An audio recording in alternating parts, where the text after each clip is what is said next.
Hey guys, welcome back to the farm. Have a chore list here that we're picking away at, and we're gaining. The farm is reacting, cleaned up very well. It's reacting very well to the logging. Anytime you have logging, right, there's always cleanup to do.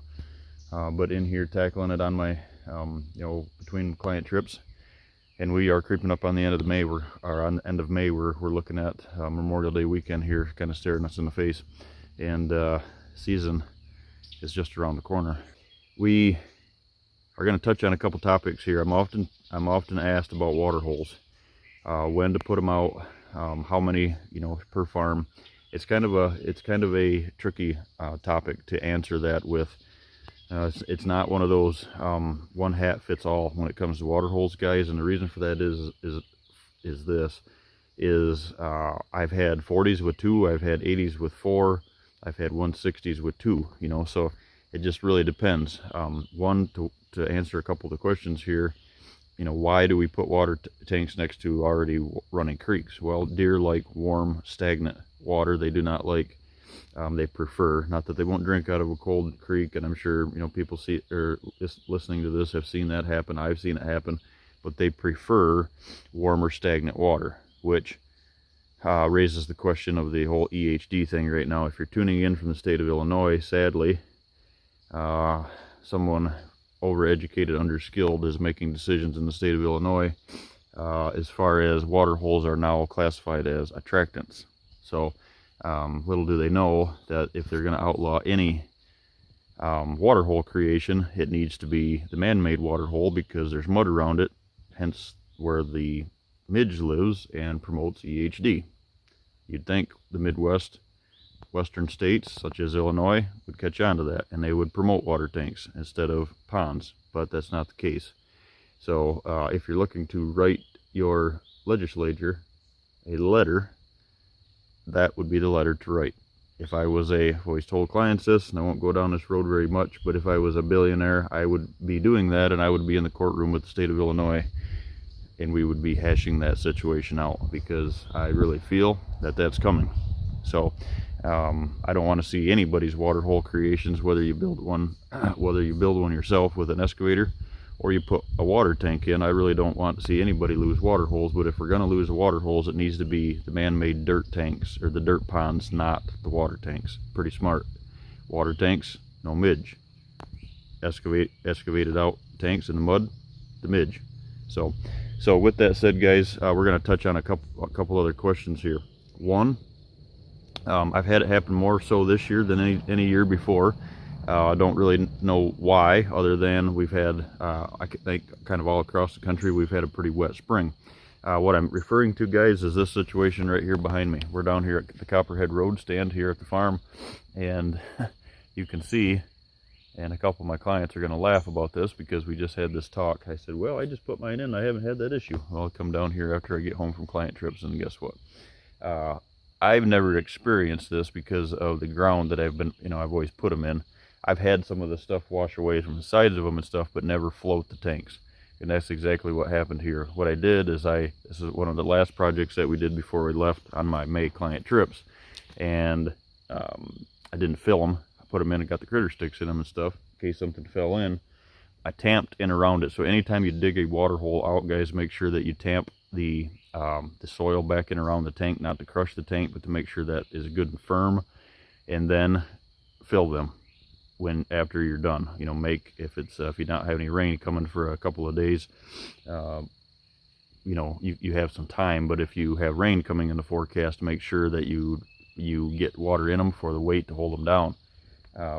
Water's 8 pounds per gallon, so a 100-gallon tank would be 800 pounds in there.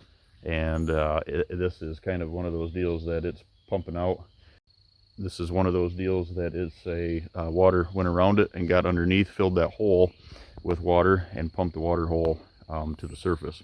So we are going to be fixing those shortly. I only got one to fix. I've got a couple clients that are doing the same thing.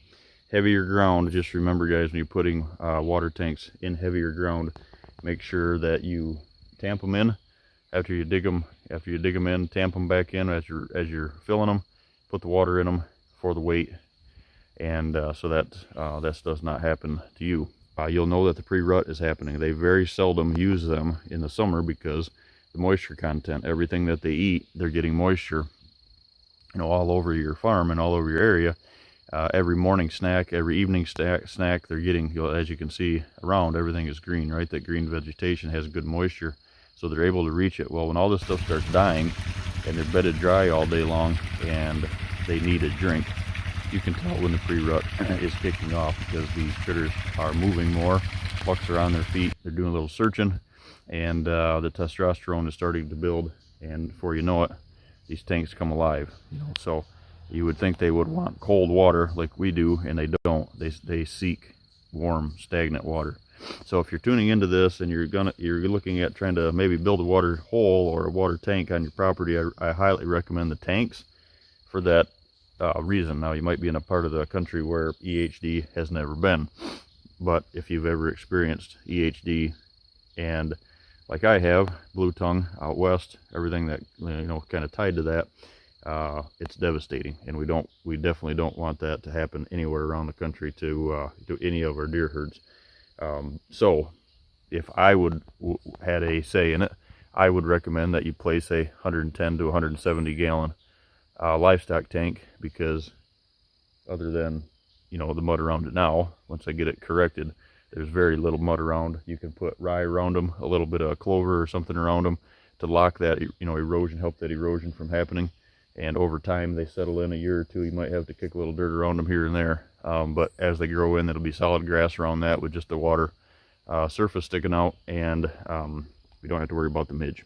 So hopefully, like I said, hopefully with folks tuning into this from that you know, Illinois area, hopefully you guys are you know, talking to your, like I said, to your legislature there, and try to pan that out and get that corrected, because I believe it's a huge issue. Maybe we need to give a call to Uncle Ted, have him give him a call, right?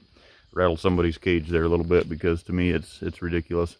But sadly, there's parts of the country that can use them, and there's parts of the country that can't. So to those that are able to, I highly recommend having them on your farm. But like I said, guys, and then we'll end this one, to tell you how many tanks that you need, I don't really know until that is all complete, as far as the design and you know, how that all fits to the movement of your property. I would recommend, if you're a 40-acre, you know, property, at least have one. If you're an 80, at least have two. And don't have the water tanks anywhere that you can't hunt. I don't like them on the edge of the fields. I try to, you know, string my attractants. So as you can see here, guys, we've got the licking branch and a water hole, but I'll never have licking branch, water hole, mineral, and food plot, let's say, all in one. Spread that wealth out along your transition, and or along them corridors, your transitions, whatever the term is that you use. Keep them to the outside so you can hunt them. Don't be putting water holes interior. Good AM attractants. Morning pre-rut activity on these is great. So kind of a water hole 2022-2023 season here, guys. Water hole video, and we've got a little correcting to do on this one. So remember, heavier the ground, faster that you need to fill those tanks to get the weight in these, so they do not float on you. So live and learn lessons, right? Clients, we're talking about this. I get home and walk down in here, because we've had a boatload of rain since I was on the road with client trips. Get down in here, and I've got 1 out of 3 to correct. So hope this helps you guys. We've got a lot of stuff coming down the pipe here. I'm trying to do as much of the video as I can, and still take a deep breath and get a bunch of stuff done here. Like I said, we're working all day on the farm, and then we're jumping in the lodge. We got electrical going in, we got insulation going in. We're going to be putting ceilings up soon. We're going to be putting spruce shiplap on the walls, and hopefully be calling it home real quick, and hopefully be sitting in this locust tree here in October with that with this view that you're looking at here on Old Copperhead Road, and we can get this one to produce. So now that the logging's done in here, this place is going to come alive. This is a place where I had that non-typical last year. The 2-year-old 10, he really liked this area, and that 4.5-year-old buck we call Moose, he was down here quite often. I've got 4 acres of ag just above it. My neighbor's got 18 acres of ag across the road. I've got, 5 acres of food plots. Everything's starting to take shape here, and look forward to bringing it to you guys. Remember, water holes, great tip. If you want to if you're in the state of Illinois listening to this, I would be getting on the horn and trying to get that changed, because it's a bogus law if you ask me. Thanks.